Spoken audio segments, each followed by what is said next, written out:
Hello दोस्तों, स्वागत है आपका हमारे YouTube चैनल पर। दोस्तों, आज के इस वीडियो में हम आपको कुछ ठेकेदार का चमत्कार दिखाएंगे। आज के इस वीडियो में हम आपको दिखाएंगे कि अगर आप घर इस तरीके से बनाते हैं तो आपका घर फ्यूचर में ज़रूर से ज़रूर गिर जाएगा और आपको क्रैक्स से संबंधित ढेर सारी परेशानी देखने को मिलेंगे। यानी कि आज का ये जो हमारा वीडियो है ये इसी टॉपिक पर बेस्ड है कि मिस्त्री और ठेकेदार द्वारा किस तरीके से घर का काम जो है, कंस्ट्रक्शन का काम खराब किया जा रहा है और बाद में जो क्लाइंट होता है यानी जिनको घर में रहना है उनको ढेर सारे प्रॉब्लम्स को फेस करना पड़ता है। देखिए, इन सारी गलतियों में ऐसा नहीं होता कि इस तरीके की गलती तब मिस्त्री कर रहा है कि उससे मटेरियल बचता है या फिर क्लाइंट का फायदा हो रहा है, पैसे बचा रहा है, तो फिर चलो समझ में आता है कि कुछ चीजें अगर इसने खराब करी हैं तो कुछ चीजें बचाए भी हैं। पर ये जो मिस्टेक है, ये मिस्टेक बस इसीलिए होता है क्योंकि आपके पास जो मिस्त्री या ठेकेदार है वो स्किल्ड नहीं है, उसको काम का नॉलेज नहीं है, या फिर वो जानबूझकर आपकी साइड पर ये काम को नुकसान पहुंचाता है क्योंकि उसको पता है कि आप काम के बारे में बहुत ज्यादा नहीं जानते हैं। देखिए, जब भी हम घर बनवाते हैं तो अगर हम फ्रेमिंग स्ट्रक्चर कर रहे हैं तो घर का जो भी लोड होता है वो बीम कॉलम के थ्रू ही ट्रांसफर होता है। फ्रेमिंग स्ट्रक्चर उसको बोलते हैं कि ऐसा स्ट्रक्चर जिसमें घर का सारा लोड बीम कॉलम पर ही आना है, दीवार का काम सिर्फ पार्टीशन डालना है, तो उस कंडीशन में जो हमारा स्ट्रक्चर बनकर रेडी होता है उसको फ्रेमिंग स्ट्रक्चर बोलते हैं। फ्रेमिंग स्ट्रक्चर पे क्या है कि अगर स्लैब पर जो भी लोड आता है तो स्लैब के सारे लोड को कॉलम के थ्रू फुटिंग तक ट्रांसफर किया जाता है और फुटिंग फिर सारे लोड को अर्थ पे, मिट्टी पे डिस्ट्रीब्यूट कर देता है। तो ये कुछ तरीका है। अब देखिए, इंपॉर्टेंस अब आपको समझ में आ गई कि बीम और कॉलम कितने इंपॉर्टेंट है फ्रेमिंग स्ट्रक्चर में। ये भी जो आपको वीडियो में दिखाया जा रहा है ये भी एक तरह का फ्रेमिंग स्ट्रक्चर बनाया गया था और फ्रेमिंग स्ट्रक्चर के लिए जो ड्राइंग दी गई थी उस ड्राइंग के हिसाब से यहाँ पर कोई भी चीज फॉलो नहीं करी गई है। यहाँ पर जब स्लैब की कास्टिंग होने वाली थी तब हमको बुलाया गया था और वहां पर आकर जब मैंने काम को देखा तो मुझे समझ में आया कि इसको आप लोगों को ही बताना चाहिए और लोगों को अवेयर करना चाहिए कि इस तरीके की मिस्टेक लोग साइड पर न करें। ऐसा क्या होता है, देखिए होता यह है कि जब क्लाइंट आता है ड्राइंग बनवा कर लेकर चला जाता है, उसके बाद वो फिर बुलाता नहीं है साइट पर इंस्पेक्शन के लिए, तभी इन सारी चीजों की मिस्टेक होती है। तो पहले हम आपका ज्यादा टाइम न लेते हुए पहले हम आपको एक एक करके मिस्टेक दिखाते हैं। सबसे पहले आप मिस्टेक देख सकते हैं कि आउटर वॉल जो है वो 4 इंच की बनाई गई है। यहाँ पर 9 इंच मेंशन करके दिया गया था ड्राइंग में, पर इन्होंने 4 इंच बनाई है। देखिए, सिक्योरिटी पर्पस के लिए आपको कोई भी कंस्ट्रक्शन अगर आप कर रहे हैं फ्रेमिंग का या फिर क्या बोलते हैं कि लोड बेरिंग में, तो आपको 9 इंच देना ही है। लेकिन अगर आप रेसिडेंशियल या कमर्शियल कुछ भी कर रहे हैं तो आपको 9 इंच का देना चाहिए सिक्योरिटी पर्पज से। दूसरी बात, गर्मी में भी आपको फायदा होगा, 9 इंच का दिए रहेंगे तो धूप बहुत ज्यादा हीटनेस अंदर नहीं जाएगी, बरसात में सीलन नहीं आएगी, तो उसके ढेर सारे अपने फायदे होते हैं। ठीक है। अब दूसरा मिस्टेक देखिए, यहाँ पर क्या किया गया है कि पहले ब्रिक वर्क को कर दिया गया है, उसके बाद कॉलम की कास्टिंग करी गई, जो कि एकदम गलत तरीका है।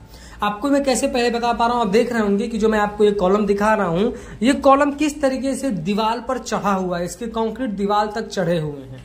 इसका मतलब ये हुआ कि दीवार पहले बना गई थी, उसके बाद पटरे का फर्मा बना करके यहाँ पर कॉलम को ढाल दिया गया। ये सबसे बड़ी गलती है। देखिए, जो भी आपका वर्टिकल आरसीसी मेंबर है यानी कि जो हमारा कॉलम है, ये कॉलम बनाने का मेन पर्पज ये है कि जब भूकंप आए तो ये कॉलम हल्का फ्लेक्सिबल हो। अगर इस तरीके से कॉलम से ब्रिक ज्वाइंट हो जाएगा, जैसे कि आप देख रहे हैं कि ज्वाइंट हो गया है, तो उसके ढेर सारे नुकसान है। पहला ये तो कि वाइब्रेशन के समय आपका जो कॉलम है वो मूवेबल नहीं होगा, यानी कि उसमें फ्लेक्सिबिलिटी कम हो जाएगी। दूसरा कि जो आपका ब्रिक वर्क है ये पूरा कॉलम से सटा हुआ है, तो कॉलम जो भी लोड स्लैब से ट्रांसफर कर रहा है वो सारे लोड जो कॉलम उठा रहा है उसमें से कुछ लोड हमारे ब्रिक वर्क पे भी ट्रांसफर हो रहा है। और आप जानते हैं कि आपका ब्रिक उतना मजबूत नहीं है जितना कि आपका कॉलम मजबूत है। तो इस कंडीशन में जब लोड दीवार पे ट्रांसफर होगा तो दीवार में थोड़े बहुत क्रैक्स आने के पूरे चांसेस बनते हैं। तो इसीलिए आपसे कहा जाता है कि आप पहले ब्रिक वर्क न करें, पहले आप फ्रेम की कास्टिंग कर लें, आप पहले अपने आरसीसी मेंबर को बनाएं, उसके बाद जो है आपने ब्रिक वर्क को करें। अब देखिए दोस्तों, तीसरा मिस्टेक के बारे में हम देखेंगे। देखिए, कॉलम का आप शेप देख सकते हैं, इसमें कितने सारे हनीकम्स हैं वो देख सकते हैं। और आप ये भी देखिए कि जो जैसे मैंने आपको बताया कि पूरे के पूरे कॉलम से हमारा जो ब्रिक वो ज्वाइंट हो चुका है। अब देखिए, कॉलम में सबसे बड़ी मिस्टेक ये हुआ है कि इसकी शटरिंग प्रॉपर नहीं करी गई है। अब पहले आप ब्रिक वर्क कर देंगे उसके बाद अगर आप कॉलम की कास्टिंग करते हैं तो जो आपका ब्रिक है वो सूखा हुआ है। आपके कंक्रीट में जो भी मॉइस्चर है वो ब्रिक एब्जॉर्ब कर लेता है और आपके कंक्रीट को स्ट्रेंथ गेन करने के लिए वाटर की जरूरत होती है। इस कंडीशन में अगर उसको प्रॉपर वाटर नहीं मिलेगा इनिशियल स्टेज में ही, यानी कि कॉलम कास्टिंग करने के 30 मिनट के बाद ही, कंक्रीट बनाने के 30 मिनट के बाद ही आपका जो कंक्रीट है, जो कॉलम है, वो स्ट्रेंथ गेन करना स्टार्ट कर देता है मॉइस्चर के प्रेजेंस में।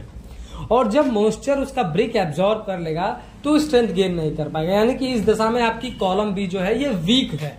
जितना इसको स्ट्रेंथ मिलना चाहिए उतना स्ट्रेंथ अभी इसके पास नहीं है। दूसरा, आप इसका शेप देख सकते हैं, कहीं पर 9 इंच, कहीं पर 8 इंच, मतलब ऐसे कुछ भी शेप इसका बिगाड़ दिया गया है, तो शेप भी इसमें नहीं है।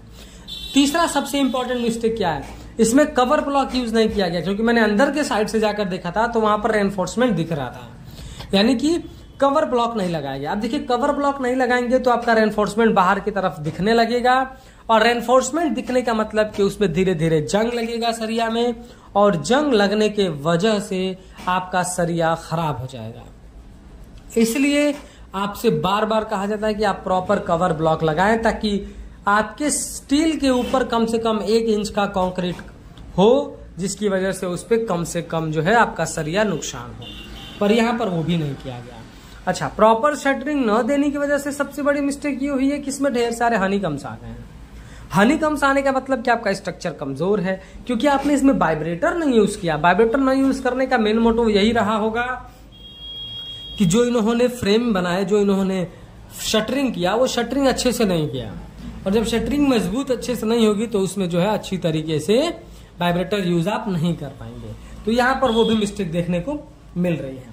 ये तो हमारा कॉलम था, जैसे मैंने आपको बताया कि कहीं पर 9 इंच, कहीं पर 7 इंच, इसका शेप ठीक नहीं है, इसमें कंक्रीट कवर यूज नहीं किया गया है, इसमें कवर ब्लॉक नहीं यूज किया गया, इसकी शटरिंग नहीं करी गई, इसमें वाइब्रेटर नहीं यूज करा गया। ढेर सारे मिस्टेक मैंने आपको दिखाए, यानी कि मतलब ये कि जो कॉलम है, जितना स्ट्रेंथ कॉलम में होना चाहिए कि स्ट्रक्चर में, उतना इसमें नहीं है। अब बात करेंगे हम बीम के बारे में। आप बीम देख सकते हैं, मैं आपको बीम दिखा रहा हूं। देखिए किस तरीके से बीम की डिजाइन करी गई है, कहीं पर 4 इंच, कहीं पर 6 इंच, कहीं पर 9 इंच। प्लिंथ बीम इतनी घटिया तरीके से बनाई गई है कि इस पर घर के लोड को बेयर करने की जो इसकी कैपेसिटी होनी चाहिए वो बहुत कम हो गई है। इसमें भी वही मिस्टेक करा गया, शटरिंग नहीं करी गई, कवर ब्लॉक नहीं लगाया गया, वाइब्रेटर नहीं लगाया गया। ये बहुत सारी मिस्टेक बीम में भी करी गई है। और प्लिंथ बीम हमारे घर को प्लिंथ लेवल पे एक कंप्लीट स्टेबिलिटी प्रोवाइड करता है, यानी कि इस बिल्डिंग का जो वर्टिकल मेंबर है, जैसे कि कॉलम, उसमें स्ट्रेंथ नहीं है, जो बीम है उसमें स्ट्रेंथ नहीं है।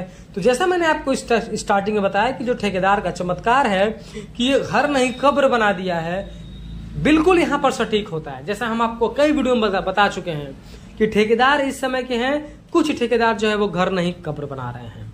तो दोस्तों, वीडियो पसंद आया तो प्लीज वीडियो को लाइक कर दें, और अगर चैनल पर नए हैं, कंस्ट्रक्शन से रिलेटेड ऐसे ही इन्फॉर्मेटिव वीडियोज इन फ्यूचर देखना चाहते हैं तो प्लीज चैनल को सब्सक्राइब करके बेल नोटिफिकेशन को ऑल पर प्रेस कर दें। Thank you.